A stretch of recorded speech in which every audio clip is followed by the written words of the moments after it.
क्या आप भी अपने बच्चों को उनके फ्रेंड्स के आगे डांट देते हैं, टीचर के आगे खड़े करके उनकी पूरी कंप्लेन की लिस्ट गिना देते हैं, किसी के भी सामने इंसल्ट कर देते हैं, बैड वर्ड्स बोल देते हैं, कुछ भी अपशब्द कह देते हैं? तो पेरेंट्स, ये वीडियो आपके लिए ही है।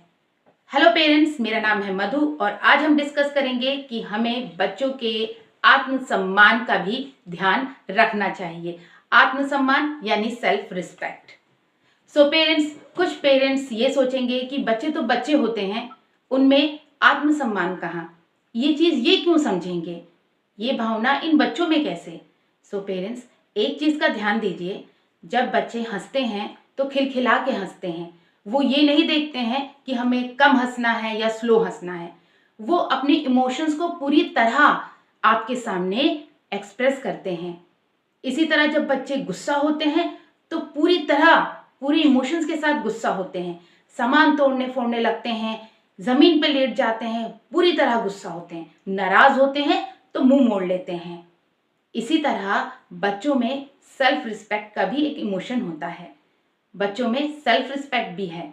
अगर आप उनके ग्रुप में, उनके फ्रेंड सर्कल में उनकी इंसल्ट कर देते हैं, वो बोलते तो कुछ नहीं है, उदास हो जाते हैं, लेकिन उन्हें बहुत बुरा लगता है। आप जब पीटीएम में जाते हैं, सामने बच्चे को खड़ा कर देते हैं, सामने टीचर होती है और लिस्ट आप टीचर के सामने लेके खड़े हो जाते हैं। इसने ऐसा किया, खाना नहीं खाया, ये नहीं किया, वो नहीं किया, पूरी लिस्ट आप गिनाने लगते हैं और बच्चा सर झुकाकर चुपचाप सुनता रहता है। वहां भी बच्चे की इंसल्ट हो रही है, उसके फ्रेंड सर्कल खड़े हैं, उसके फ्रेंड्स वहीं पे खड़े हैं, उनके मम्मी पापा वहीं पे खड़े हैं, सब सुन रहे हैं। आप तो टीचर से बात कर रहे हैं, लेकिन आपका बच्चा चारों तरफ नजरें घुमा रहा है, उसका दिमाग चारों तरफ घूम रहा है कि मेरे इस फ्रेंड के मम्मी पापा ने सुन लिया, उन्होंने सुन लिया। सो पेरेंट्स, ऐसा ना करें। मैं ये नहीं कहती हूँ एज अ पेरेंट आपको कंप्लेन नहीं करनी चाहिए, आपके बच्चे को डांटना नहीं चाहिए, लेकिन हर चीज़ का एक सिस्टमैटिक तरीका होता है। अगर हम बच्चे को इंसल्ट करेंगे तो कल को वो खाली इंसल्ट करना ही सीखेगा और बड़े होने के बाद हम उनसे ये आशा नहीं कर सकते कि वो हमें भी रिस्पेक्ट दें। तो बच्चे की कोई भी कमी हो तो टीचर से आप पर्सनली डिस्कस करें और उन्हें ये बताएं कि बच्चे में ये कमियां आ रही हैं, हम उनमें सुधार कैसे कर सकते हैं।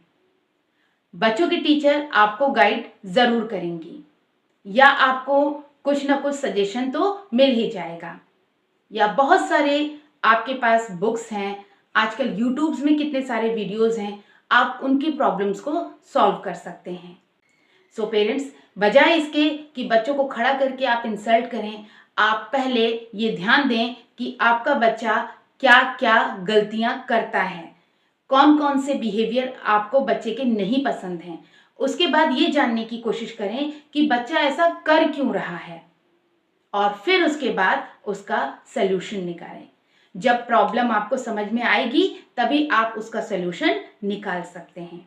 और इस चीज़ का हमेशा ध्यान रखें कि बच्चे के आत्मसम्मान यानी सेल्फ रिस्पेक्ट को कहीं भी खंडित ना करें, वरना होगा ये डे बाय डे बच्चा इम्प्रूव नहीं होगा, डे बाय डे वो डाउन होता जाएगा।